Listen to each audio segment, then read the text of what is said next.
पाकिस्तान अगर black list में चला जाता है, माशी बदहाली जो सैंक्शंस पाकिस्तान पर लागू की जाएंगी, पाकिस्तान में महंगाई का तूफान बरपा होगा और पाकिस्तान में सरमायाकारी को जक लगेगी और पाकिस्तान में जो बेरोजगारी का जिन बोतल से बाहर आएगा, वो कम से कम हिंदुस्तानी जो साजिशी अनासिर हैं वो उससे पूरी तरह बाखबर हैं और यही उनकी कोशिश है कि पाकिस्तान को।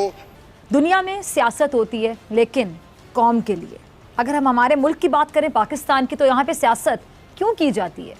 यकीन जानिए इसका जवाब मेरे पास नहीं है। दुनिया में सियासत की जाती है अवाम की फलाह बहबूद के लिए। हमारे माशरे में सियासत का क्या किरदार है, इसका जवाब भी मेरे पास नहीं है। दुनिया में सियासत की जाती है रियासत के लिए, लेकिन हमारे माशरे में अक्सर देखा गया कि सियासत के ज़रिए रियासत को भी गैर मुस्तहकम करने की कोशिश की जाती है। अब इसकी ज़िंदा मिसाल PTM के कुछ अफराद जो पार्लियामेंट में मौजूद हैं, उनकी सियासत देख लें। दुनिया में सियासत की जाती है कौम और मुल्क की तामीर के लिए।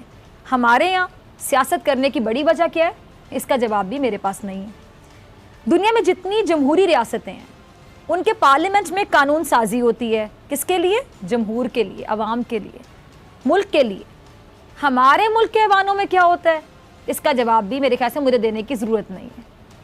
अच्छा, पाकिस्तान FATF की ग्रे लिस्ट में मौजूद है। क्यों है? पाकिस्तान को FATF की ग्रे लिस्ट में पहुंचाने का सेहरा किसके सर जाएगा?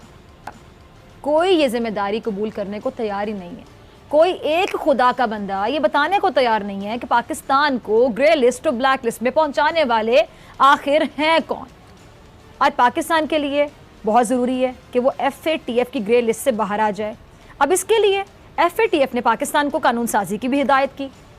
अब ये कानून साजी थी एक कौमी मामला, ये कानून साजी इस मुल्क के लिए ज़रूरी थी, ये कानून साजी इस मुल्क के अवाम के लिए ज़रूरी थी। इस कानून साजी से ना हुकूमत को कोई ख़ास फ़ायदा होना था और ना ही ऑपोजिशन को। इसका फ़ायदा अगर होना था तो किसको? मुल्क को।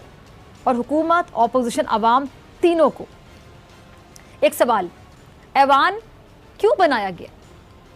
पार्लियामान क्यों बनाया गया? क्यों जमहूरियत को ही मुल्क की बका कहा गया? क्योंकि जमहूरियत के ज़रिए मुंतखब अफराद ऐसी कानून साजी करते हैं जो रियासत को मजबूत और कौम को महफूज कर सके।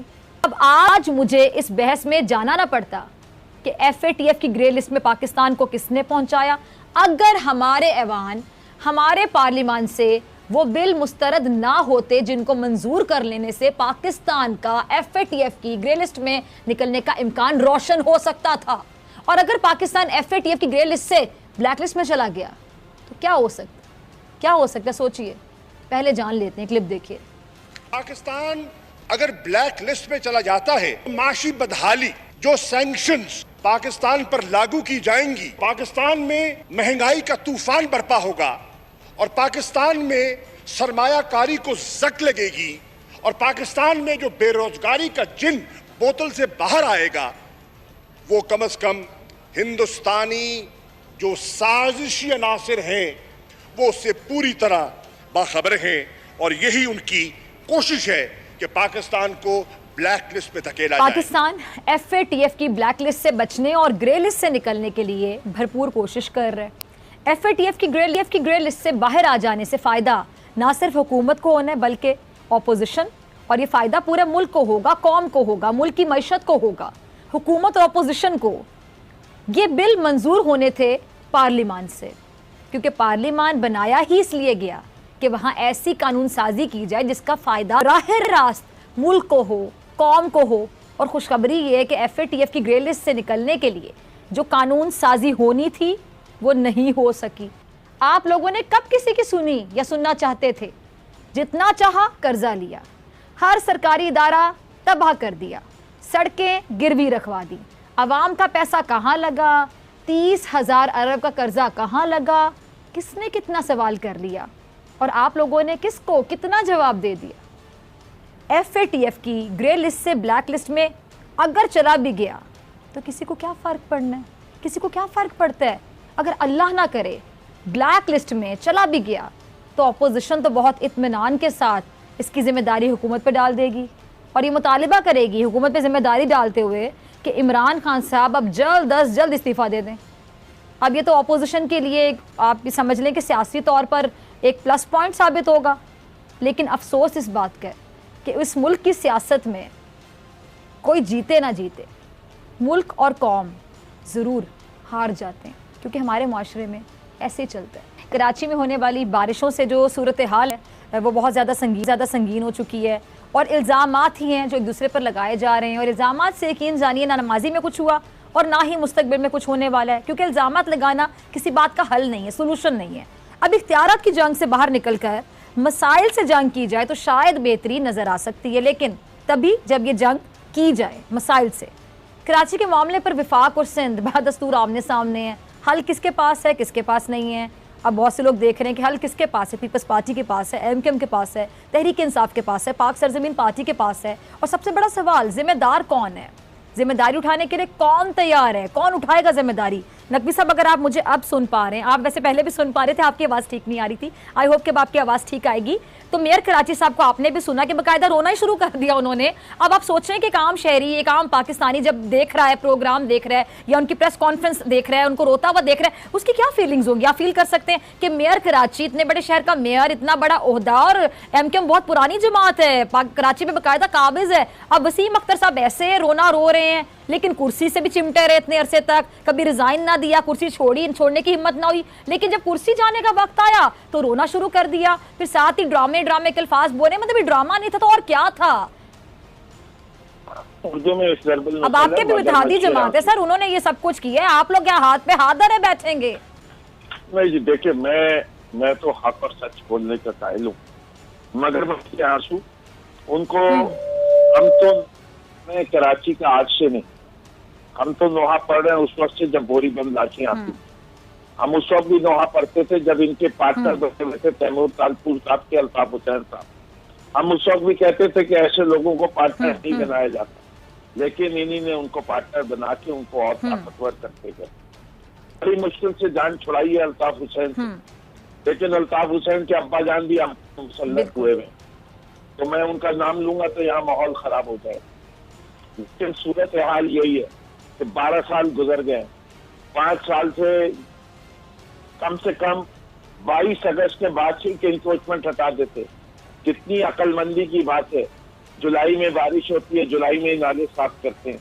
इनके पास जुलाई से पहले के महीनों में पैसे नहीं थे और इस वजह से ये नाले नहीं साफ कर सके।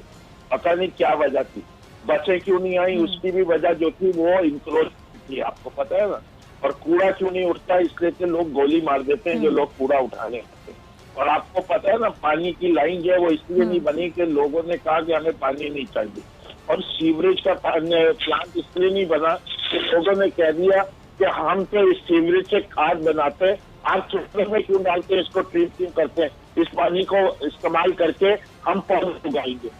सब चीजों की वजह है, सिर्फ यह कि कराची का कोई मास्टर प्लान भी नहीं बना है। जरूरत है मास्टर प्लान बना दी, सारा प्लान तो बिलावल में भुट्टो साहब के पास जहन में, तो जब कहेंगे हुक्म देंगे आप इंक्रोचमेंट भी लग जाएगी, उसमें कौन सी बात है। प्लान होने चाहिए एक आदमी के लिए, कागज में प्लान बनाने की क्या जरूरत है, अब हमको बताने की क्या जरूरत है, ये बताने की क्यों जरूरत है कि कराची हमें इतना पैसा देता है, हम लगाते सिर्फ इतना है। और हमने तो सुना है कि शहरों के अंदर ये होता है कि कैपेसिटी एनहांस हुई होती है, यहाँ इसकी कैपेसिटी जो है कम है और इसका जवाब भी कोई नहीं है। मैं तो वजीर आजम साहब से कितने अरसे से कह रहा हूँ कि ये इनसे बस की बात नहीं है, ये सिर्फ भांगे मारते हैं, काम नहीं कर सकते। अगर काम कर रहे होते तो शहर का हाल ये नहीं होता। कोई एक मसला कह दे, बिल्डिंग कंट्रोल अथॉरिटी वाह वाह क्या जबरदस्त काम करती है, पूरे पाकिस्तान में मिसाल बनी हुई है। हाँ। ऐसी जबरदस्त है कि कोई एक नालिश बिल्डिंग इस शहर में नहीं बनती। आपने नकवी साहब की बातें भी सुनी, उसका भी यकीनी तौर पे आप जवाब देना चाह रहे होंगे, साथ जरा मेरा सवाल भी सुन लें। आप लोग एनएफसी अवार्ड के तहत अपना हक मांग रहे हैं, मांगना चाहिए, बिल्कुल मांगे, आपका हक है और आपको मिलना भी चाहिए। लेकिन इससे पहले जो एनएफसी अवार्ड के तहत जितनी भी रकम आप लोगों को मिली है, सर जरा बता दें कि लगी कहाँ पर है। सबसे पहले तो नकवी साहब की बातें मुझे बड़ी हंसी आ रही थी कि वो हमें बता रहा है कि हम गवर्नेंस कैसे करें और हम क्या करें। जिन लोगों ने 2 साल में पाकिस्तान का खसारा 23 ट्रिलियन से 42 ट्रिलियन तैमूर साहब, आपको हंसी आ रही है और मुझे कराची की सूरत हाल पे रोना आ रहा है, बस ये डिफरेंस है ना, सियासतदान बन के फिर आप लोगों की सोच ही बदल जाती है। मैं तैमूर तारपुर साहब कह रहा हूँ, तहरीक इंसाफ ने बहुत गुनाह कर दिए। आप वो गुनाह क्यों कर रहे हैं मेरे भाई? आपको तो 12 साल हो गए, हम जी जी, नकवी साहब तैमूर साहब का जवाब सुन ले पहले। अच्छा, फिरदौस साहब आपने तैमूर साहब का जवाब सुन ले, मैं फिर आपकी तरफ आती हूँ। जी नकवी साहब जरा सब्र रखें जी, थैंक यू वेरी मच। जी जी जी, तो जिन लोगों ने नकवी साहब आप सुनिएगा प्लीज, मैं फिर आपकी तरफ आती हूँ। जिन लोगों ने डॉलर की प्राइस कहाँ पहुंचा दी, पेट्रोल की प्राइस कहाँ पहुंचा दी, जिन्होंने दवाइयों की प्राइस कहाँ पहुंचा दी, आटे की प्राइस क्या थी नवाज शरीफ के टाइम पे और पाकिस्तान पीपल्स पार्टी के टाइम पे, आज आटे की प्राइस क्या है, चीनी की प्राइस क्या थी उस वक्त पे, आज क्या है चीनी की प्राइस। तो ये इनको बात ये जो है ना सूट नहीं करती, इन पे ये बात रचती नहीं है कि ये हमें क्रिटिसाइज करें।